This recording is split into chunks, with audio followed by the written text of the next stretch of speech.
Hi. Good morning, everyone. So today we will continue our topic, which is the last group we'll be reporting, which is our topic is simulation software and software support tools.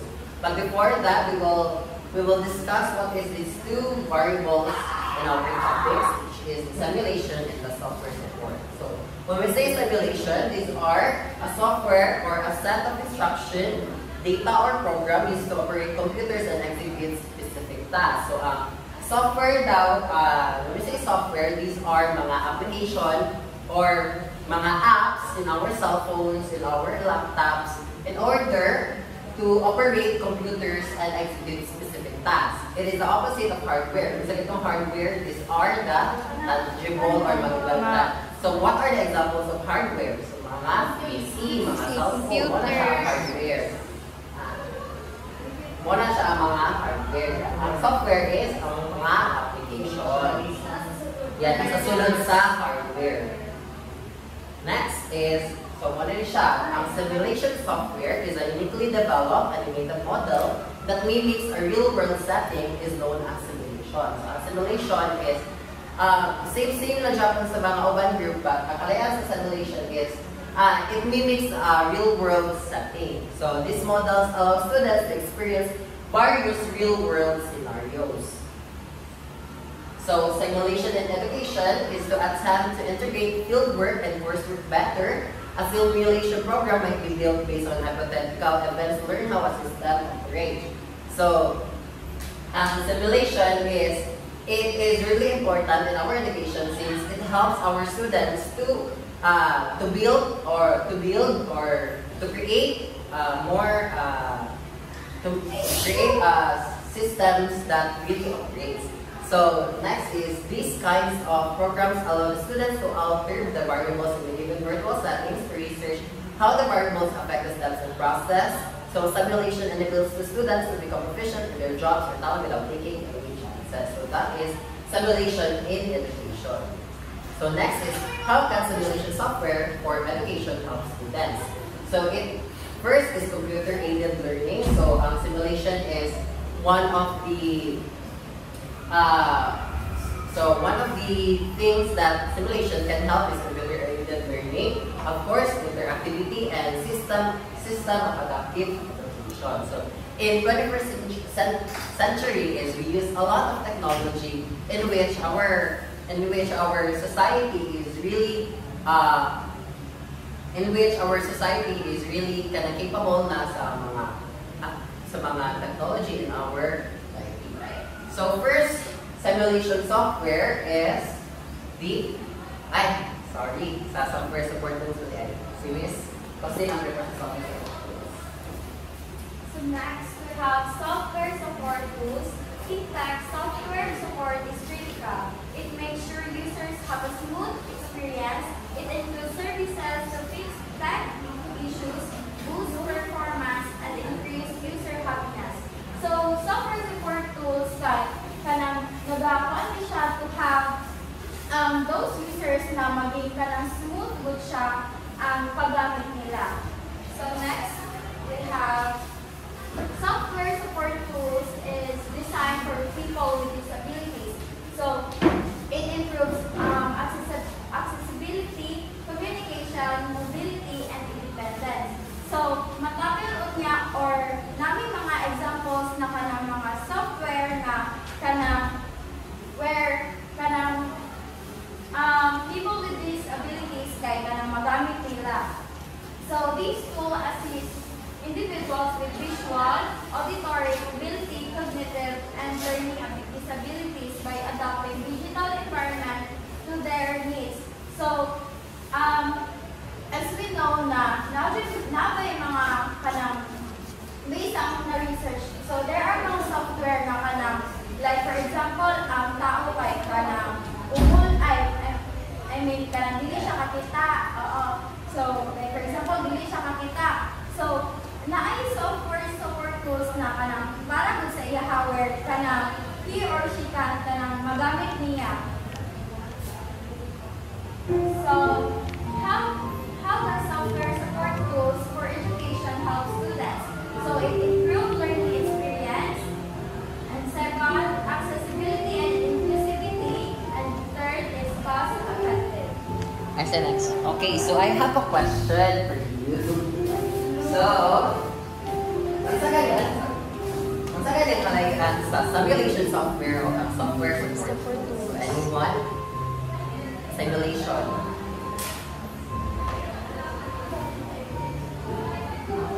Sige. May idea about So, simulation. Software. Simulation is nakapag-provide ng information it mimics real world scenarios and as well as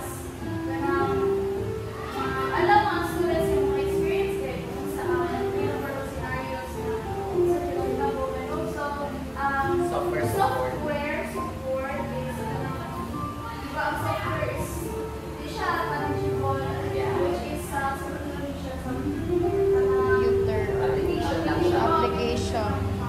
So, it's better if they work together para siya Okay, so thank you so much. Amira, you have answer. Simulation software kay animated model nga minimig daw ang real world setting. Ay, idula pareha itong cashier simulation. So, through cashier simulation kay parang na-integrate po ang math ba kay pag-add, pag-minus, na. Oh, software support. Support. Software support tools kay para sa giingon ni sustain na makatabang po siya sa mga People. people with disabilities para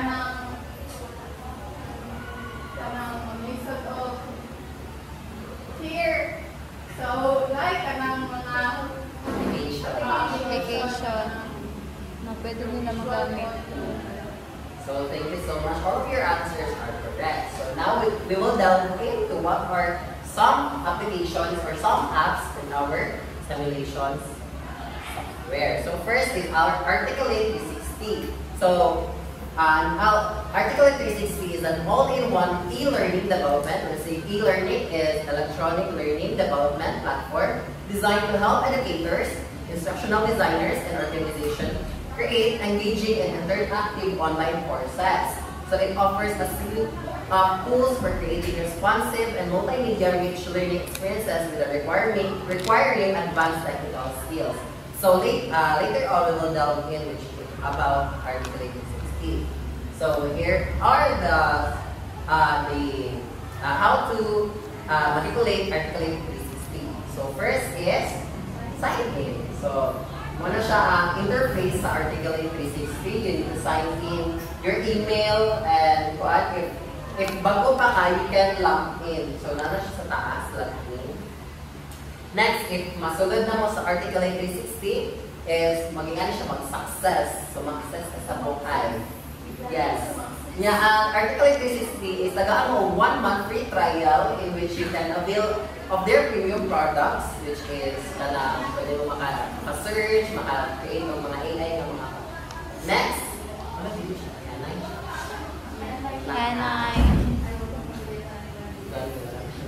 Pause na. So, what is siya? After makalagin mo is, kung ano yung siya, pop up ang successful. You are all set. Check your email to get started with your free 30-day trial. Success! So, success. Next, mag-ask niya siya, what best describe your role? So, akong gipisip nila kay, I am a student or recent grad interested in creating courses. And next is, have you used Articulate products like Rex 360 or Storyline 360 before? Yes. One of the yes, but I appreciate additional support getting started since nakagamit naman yung means. So next. Next is what ang interface sa Articulate 360. So we have dashboard, Vice 360, Review 360, Reach 360, Articulate 360. So mo ni siya ang interface. So mo na siya kaya yung mga introduce niya ka na before na, pero mag-teach yun sa inyong sa ang paggamit natin. Guide. Sorry. Mo na siya guide before yung paggamit natin. So first is on Rise 360. 360. Ang Rise 360 is, ano siya ang mga, karagi mag-create ka ng mga lesson or mga courses in which you can maka-incorporate ka mga AI, mga pictures, para madali yung mga pag-create ng mga courses. So, master the basic of creating blogs, reviewing courses, and distributing them to learners.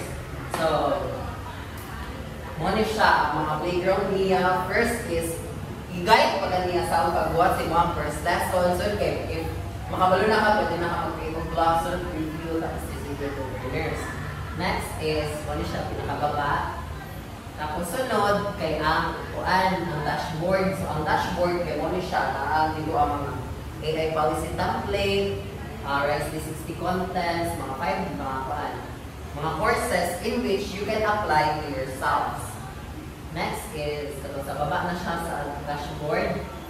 Sunod, kay kani siya, muna siya ang pinaka-highlight dun sa Rise 360. So, ang kaning Rise 360 mangkol is, maka-create of mga lesson in which pwede ka maka-manipulate lang ka na mag-create ka mo. Pero, with the help of AI assistant, you can create more diverse ng mga activities. Like, for example, mag-prompt lang ka dira o make an activity about blah blah blah. So, mag-create na dahil ang AI assistant sa Rise 360. Yes. Wala siya. So, mapadali lang yung pagbuhat sa mga courses or mga lesson in just one tap. So we have highlighted some of our AI scientific features. So create courses, quizzes, and summaries. Generate lesson summaries. Import text directly into blocks. Ang pasabot sa blocks is mura kayo siya PowerPoint. Mura siya gingana. Yeah, so here are the advantages of Articulate 360. Is first, of course, engaging and interactive. So sa Articulate 360 is nato siya mga application or mga app ay mga dula-dula nga in which dili lang siya more on mag-discuss ganyan imbes na mga lesson na siya kay ang kani siya kay na siya mura rin page nga maka-answer ganyan ang bata mo siya ma-tap niya. So next is educational focus. So cover 4 topics like subtraction, addition, grades, value, and profits. So, pwede ma-integrate ang mga different kinds of subjects and our different types of mga applications. Next is easy to use. So, the highlight sa Articulate is, kasi pag dili kayo kakabala sa Articulate is, for the meantime, sige nakagamit sa Articulate, makabalo na dyan kasi ang application. Next is free resources, offer a mix and free paid activity to make learning accessible. So, di ba, ang Articulate, kagintagahan ka o 1 month to use Articulate ang Articulate 360. So, very technical siya. Next is support teachers and parents, provide suitable worksheets and lesson ideas for reinforcement. So, wala na siya sa advantages of Articulate 360. So, engaging, focus, is to use, and free resources, and support teachers and parents. So, naman siya mga disadvantages. Ang first disadvantages is limited free content. So, di ba, after mahuman ang imuhang 1 month free trial, di na ito rin gumagamit ng AI. So, muna siya ang limited lang dyan siya sa free content. So, kailangan nyo mag-subscribe, which is dollar na kung kaayo. Kaya dito man siya sa laing nasod. Lang siya ang disadvantages. Pero, some of the content sa Articulate 360 is magamit siya kung siya. Pero katong AI nga kung hindi na ito siya hindi gumagamit. Yes. Magamit na dapat dito siya. Next is internet access requires. Of course, kaya siya is needed dito siya on internet because this is an online e-platform in which it may not work well without an internet connection. And a lot of ads to pop up. If nakatry ko after na uman ang 1 month free trial, kaya na siya pop up ng mga hindi na mag ads. Next is limited customization na. If mahuman na imo ang 1 month free trial is na siya yung mga limited customization. Para sa itong kanang hindi na mo gamit ng AI, hindi na mo gamit ng blogs, pero pwede rin siya mag-integrate yung mga pero imuhan ng code. Next is Nearpod, which will be reported by Ms. Next, we have Simulation software. Nearpod. So, Nearpod is an interactive platform that enables teachers to create and share digital lesson. It allows teachers to integrate multimedia assessment and real-time interactions within their lessons. So, Nearpod, kay pwede din siya gamiton sa teachers where they can create more interactive na mga lessons and kanang mga quizzes. So, first, guys, the step para first kay mag-login ka or if para na kay if wala pa kay account kay mag-sign up ka. Yeah, diretso sa website. Tapos, if na kay account kay mag-login. So, pagkahuman ito o click sa sign in or login kay mo na dahil ang mo appear. So, of course, na ang mga details about sa imuha, kung imuhang email, imuhang name, and kanang mga important na mga kailangan nyo i-fill out. So, pagkahuman nyo mo o kanang fill out, mo na dahil ni ang mo appear sa imuhang screen. So, as you can see na ay kanang nanay mga template na ready-made na. So, teachers can kanang pwede na nila pwede niyo i-click tapos if ever na kanang ang Nearpod tungkol kay na siya mga templates na ready-made na siya. Tapos those teachers, so ikaw nga teacher kay of course kailangan mo siya i-check kung naba kayo need nga i-cut or naba kayo need nga kanang kung idungag ka. Pero kung magdungag ka, ay pareha sa Canva na Oo, wala na siya mag-insert lagi hapon sa lesson na napoy Quiz. Pwede siya sa pwede mo siya mag-phone, Ano siya? Tapos, pagkahuman anay kay kanino, then, sa settings, kay bisito rin mo. Kani ang bisito. Paghuman, pag-visit anak, kay kanina dahil ang mo appears, which is, kalamura mo sa imuhang profile ni mo. Tapos, paghuman anak, pag kanina mo appear, kay kanina rin ang bisito, kanang lesson settings. Ang sunod sa lesson settings kay mga kanang sa settings where kanang if gusto ba ni teacher ka kanang magbutang ba o name sa iyang students or dili or gusto ba ni teacher ka kanang paghuman nila answer sa quiz kay mo appear dahil kung correct ba or kanang wrong ba sila. And so ang dagan pa o kanang pwede ni mo nga i-click or kanang dili gusto ni mo nga i-kuan sa settings nimo. So next kay mo na ni siya katong balik na sa katong pinakauna nga kanang appear sa imuhang screen. So dili if mag-create ka og lesson or kanang quizzes kay kanang mong visitor. But if kanang gusto ka matulong mag-check ka atong mga pre-made or kanang mga kanang PPTs o mga templates kay visitor ni mo Nearpod library kanang sa gilid. Nearpod library. And there, sorry. Wala sa Canva. Yes, nanay mga pre-made na nga kanang mga templates. But, of course, akong ginagawa na nga, kailangan din mga i-check sulod niya. Tapos, so, para align siya sa kanang imuhang topic kay grades na kabutang, subject, content types, and so on. Tapos, preview, tapos na po i-delete. Mataka lang na niya. So, sa grades, of course, kay ay kindergarten to high school. So, si teacher kay, pwede ni si teacher. So, for example, imuhang student kay first, so of course, mo na yung dito, tapos sa subjects. There are subjects. So, pwede siya magpili kung math ba, science ba siya na-belong subject. So, there. Pagkahuman, there are mga advantages of Nearpod.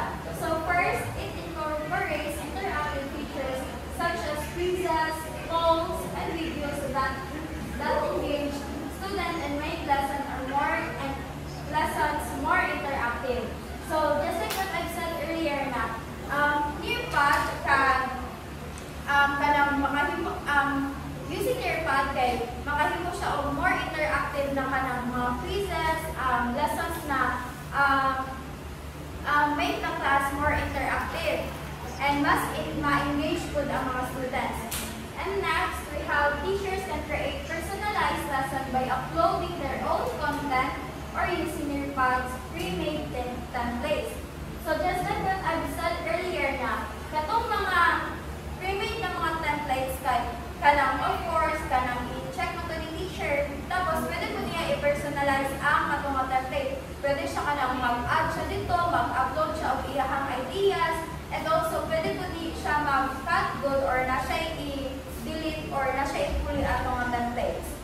So next, students can access lesson or different devices like computers, tablets, and smartphones, making it versatile for various classroom settings. So, Nearpod, kaya pwede siya magamit o teachers kanang makashare good sila sa link nila, like for example, sa pag-quiz. So, pwede niya kanang share ang link. Tapos, ang Nearpod, kaya pwede siya magamit sa any nga mga gadgets. Pwede mag-answer sa phone, sa laptop, or computer. Next, we have teacher can integrate videos, 3D models, virtual field trips, and 360 degrees images to create dynamic and immersive lesson. So, Nearpod, kaya na-ako siya ka na, like for example, sa kuan na kuan good kay, like for example, topic is about animals. So, naa-select ka ng picture doon na pwede siya i-swipe nga kanang makita dun ang whole dun na body dun sa animals and kanang 60 degrees siya. Wave siya. Madali, iyan naman from here tapos TikTok ang pagtangguan. Mata na ako first tapos naman siya i-bayad full. So, mata siya. If 9 advantages, of course, na-apply disadvantages. So, first, disadvantages in Nearpod. The free version has some limitation, the number of students who can participate, and limited access to premium content. A paid version is required for more features. So, ang Nearpod kay kanang limited lang din siya ang kanang makasulod good. Like for example, magpa-quiz ka, so limited lang ang mga students na makaparticipate. And also, if gusto ka kanang maka-access ka sa tanan, then you need to kanang magbayad. So next, we have Nearpod relies on internet access. So it will not work well in areas with poor internet connectivity. So Nearpod, kay nag-rely din siya sa kanang internet or wifi. So, if wala kay wifi or wala kay data, kay dili din mo siya ma-open, and to those ka lang, kunwari, na kay lesson or na kay ka nang ipa-quiz ng students, tapos kani mong gamiton, tapos wala sila yung internet, so dili sila maka-access. So, next, we have while student can join the lesson from any device, they need to be connected to the internet to participate in complete interactive tasks. So, like sa ikaduha nga ka ng disadvantages, Nearpod na nag-rely na siya sa internet. So, if ang device, if may device or computer ang student, but wala siya internet, dili hapon siya makaparticipate. So, next we have the Ludos one.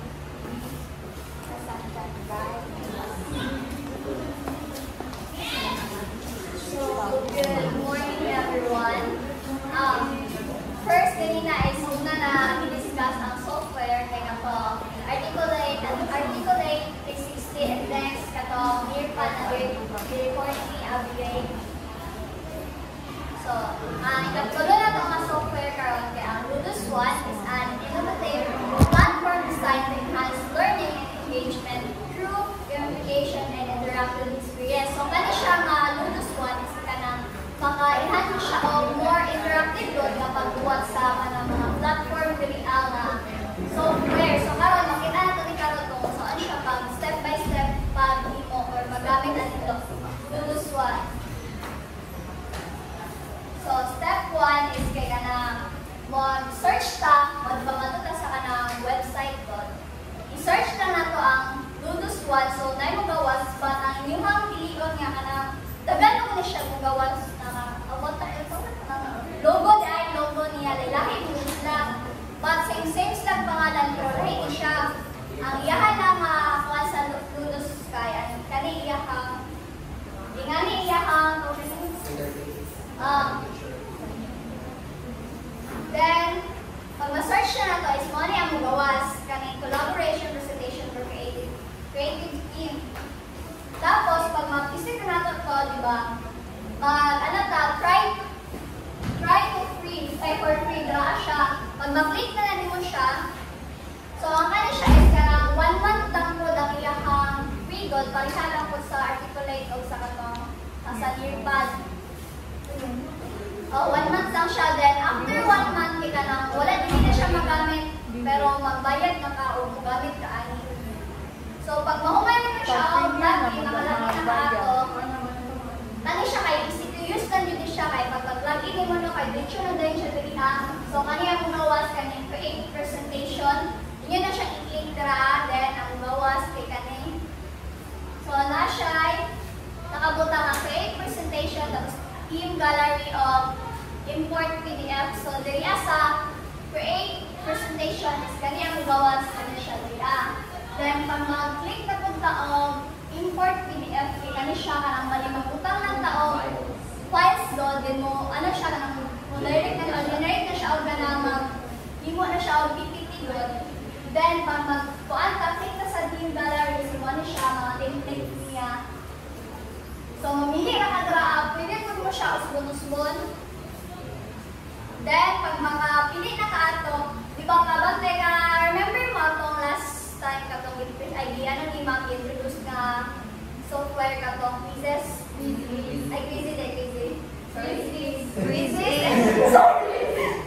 So kato siya, kariya-kariya na siya ni batang kalayan ng iya is kanang dili na siya need of kanang code.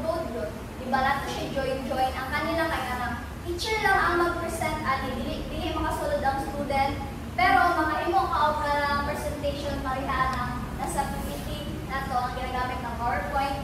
So, diri mag-click ka na siya, diri mag-add, pariha lang ito itong ginagamit na last time. Tapos, mag-add lang ng image, then na siya mga shade, then pag naunga na tag-limuan na, yan na ito diri ang preview, narinig siya. Then, mawala siya. Tapos, ang advantage niya diri is kato, tumingon ako ganina is ka na siya free nga 1 month lang, 1 month lang, then naman makabayad na ka na, mag-urot na siya. Kani ay gusto talaga ipakita sa inyo sa paggamit, pero sobra 1 month na mapagnikod kaya tubig report. Hindi na siya pwede na. Tapos, kani siya, kay ka na, kuan mo na siya, maka-add mo na siya mga style mo, gusto ni dito makabutan na siya dito Then, ang disadvantage niya ito, parihay lang per ganina kay ka na need siya access ka internet din siya kay wala siya internet kay ka na dili siya mo magamit ni kanina software tapos kay kanang limited lang po ni siya parihay lang po ka ABA. So, mora to siya. Okay, so before we go on to our software support tools, what are the 3 simulation software tools we discussed? We have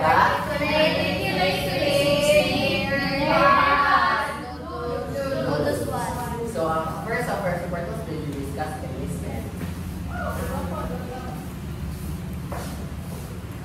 So first we have Braille. So familiar naman ta sa Braille, no? So it's a tactile system that allows blind and partially sighted people to access literacy by reading and writing. So when we say tactile, it means atong ma-touch, atong ma-feel.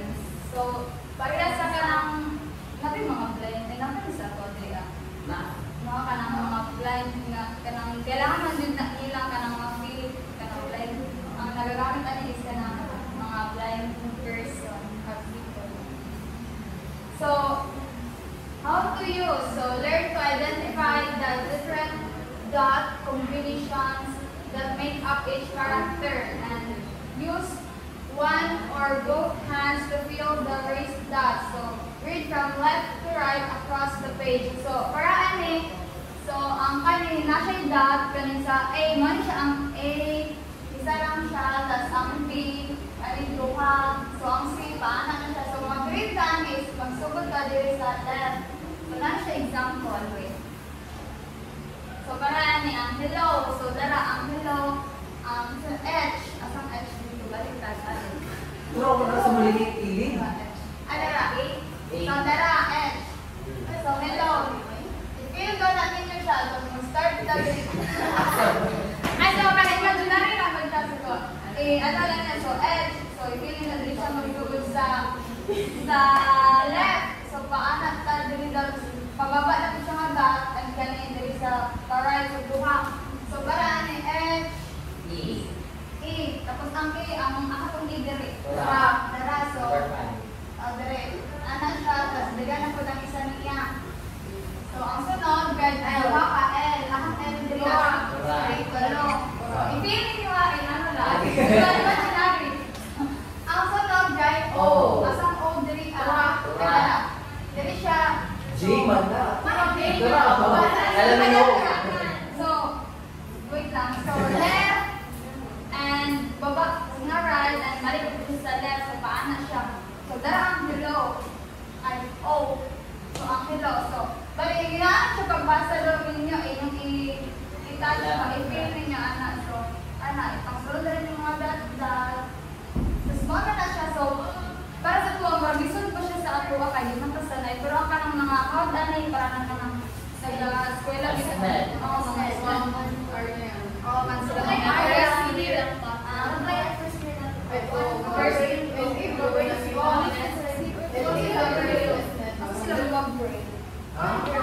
Palingkod pa na nila. Ito na gamit.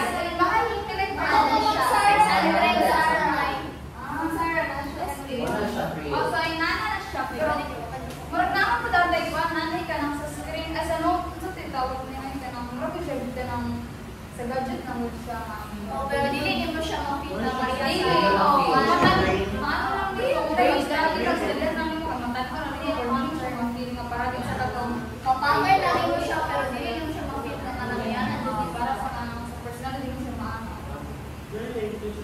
Ano daw na incorporate sa technology?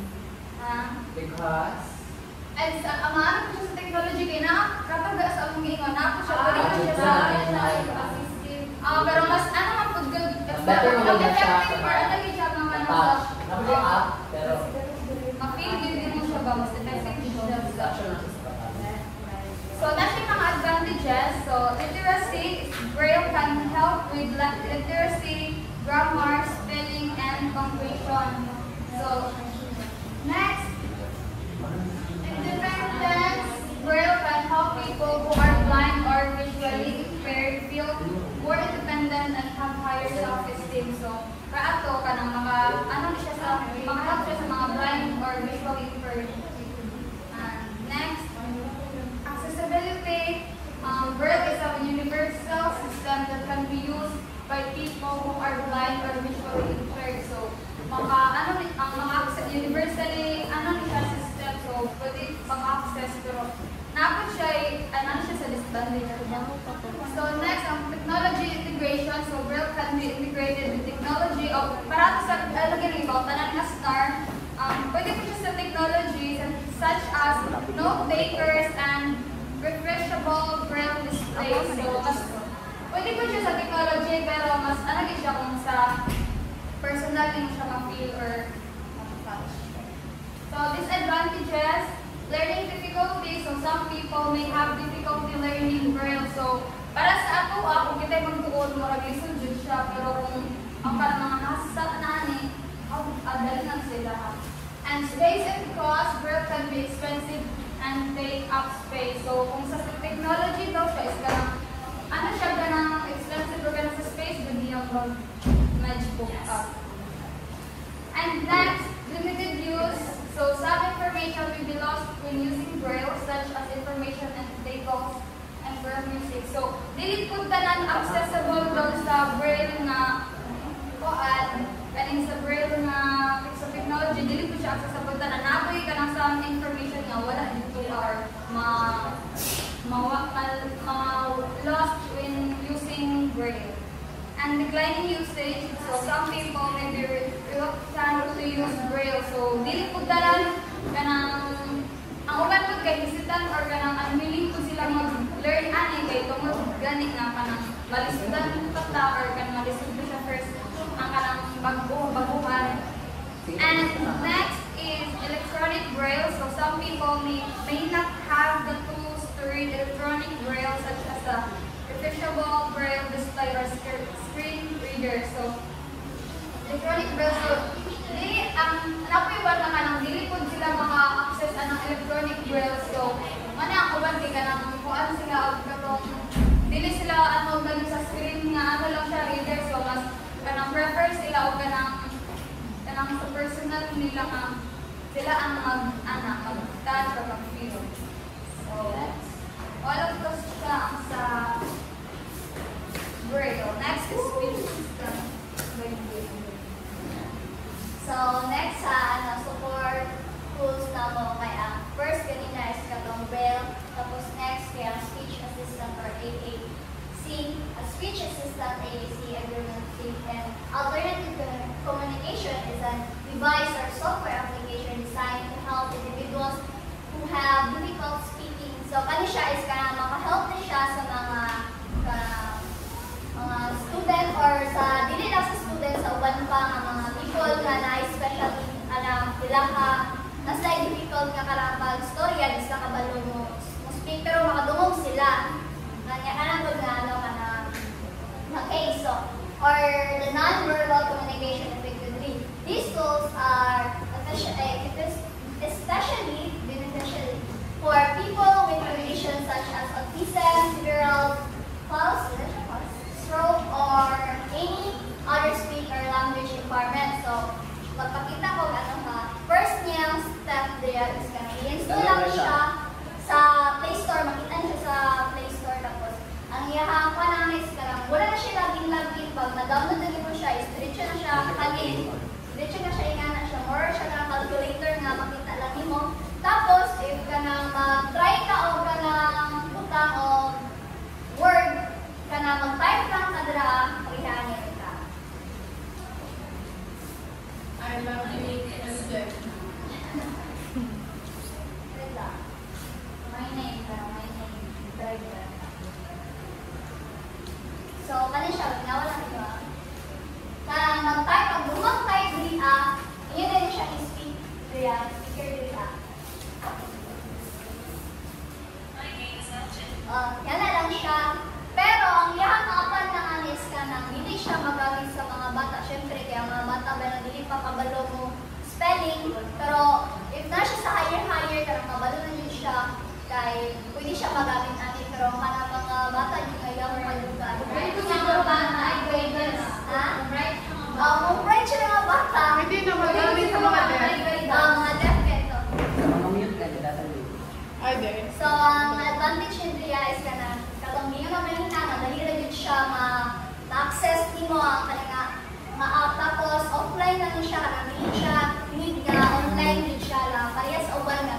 Need pa din siya ka na internet. So, nindot din siya no, kanang tawag na maka-engage siya sa uban. Kaya di na siya kailangan o kanang online pa. Tapos, teach integration. Tapos, improve communication. So, dili lang siya kanang pariha na makatabang sa mga deaf ka na. Di pa kabalo ng storya. Ay, dili siya ka-storya, pero makadungog siya. Mute. Tapos, ang ihanis, pwede po siya magamit sa mga, normal lang ng mga student, kay pariha ng pag-pronounce sa mga word doon. So, maka-use po ng uban na mga student. Mo siya ka ng Google lang siya ba, mayroon lang siya, usay mo ang i-type dito dish translator ka lang. Tapos, ang disadvantage niya is kaning limited expression, tapos kaning learning curve. Ang limited expression na is kanang dili siya communicate ka ng sa tubangan yun ba? So, diya lang siya, nang dili ma-improve ang imong communication sa ubang tao ba? Like, magsiguro ang atubanganin sa pagpaminaw. Siya. Then, ang next guy, expression. Kaya nasa po siya to. Let me proper expression. So next, we have our last software support tool, which is the Handtalk Simulator. So Handtalk Simulator, you can download it to Play Store, and Handtalk Simulator is na siya sa mga 64 MB, basta less than 100 MB. So let's download to Handtalk Simulator. When you say Handtalk Simulator, Handtalk app is a pocket translator that automatically translates oral language both in text and audio to sign languages such as English to ASL or Portuguese. Kanang Portuguese, kaya siya ang Brazilian Sign Language. So, Handtalk is on a mission to leverage technology to break communication barriers between deaf and hearing people globally since 2012. So, ang Handtalk Simulator is lugay lang dyan siya nga app, kaya hindi ka pa dyan siya sa Brazil. But, i-adapt niya siya sa mga sa US in order for our own communities to experience and to leverage to break barriers. So how to use Handtalk Simulator first? First, kay mag-login pa sa Handtalk. Ang Handtalk Simulator is, hindi na siya kailangan mag-login, mag-diliso na rin siya. So, muna siya. So, ang few reason why you should use Handtalk app today is first, it communicates quickly and effectively. Make friends with Hugo and Maya. Si Hugo and Maya is muna siya ang mga tao ang mag-sign language.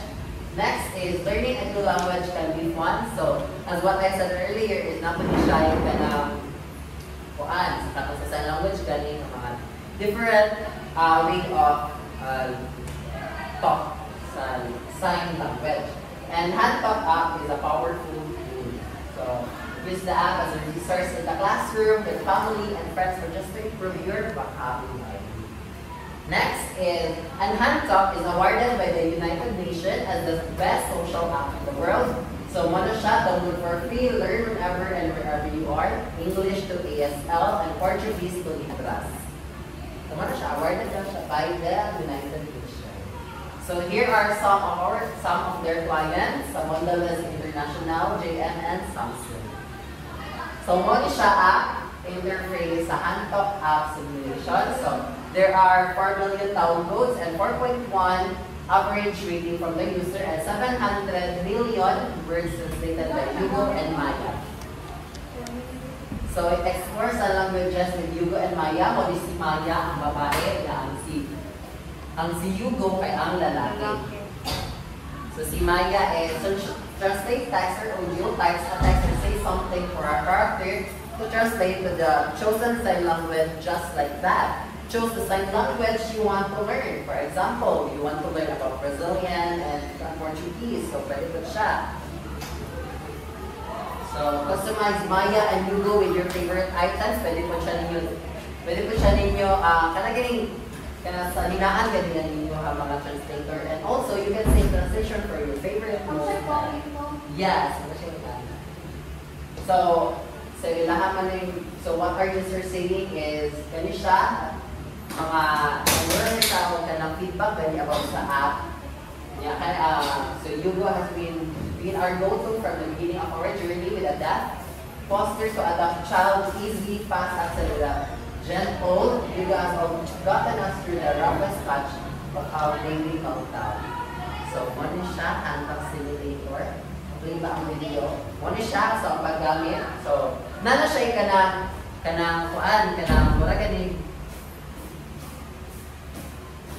Kanana siya before ka makasulod is kanang magtuluan sa galing kanina, mura siya tutorial. Ano siya tutorial? So first is increase or decrease translation speed. Ano siya dira?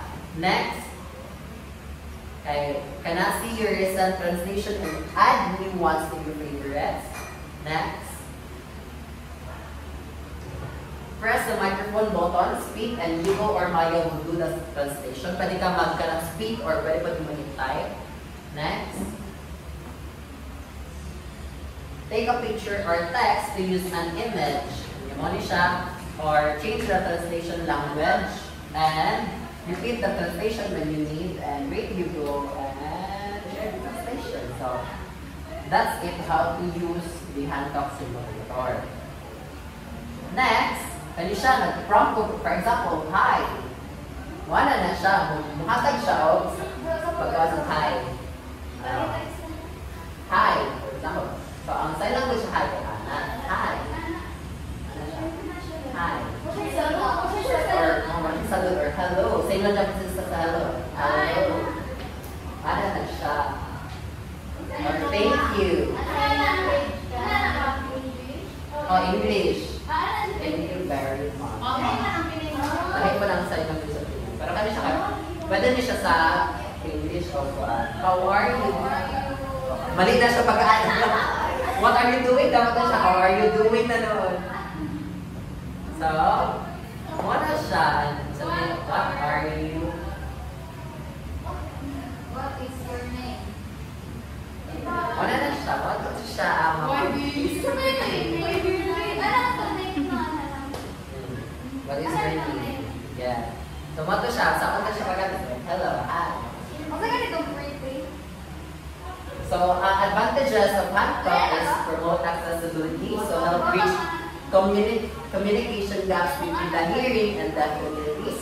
Educational tools aids in learning sign languages, especially for beginners. User-friendly, often easy to use with a simple interface.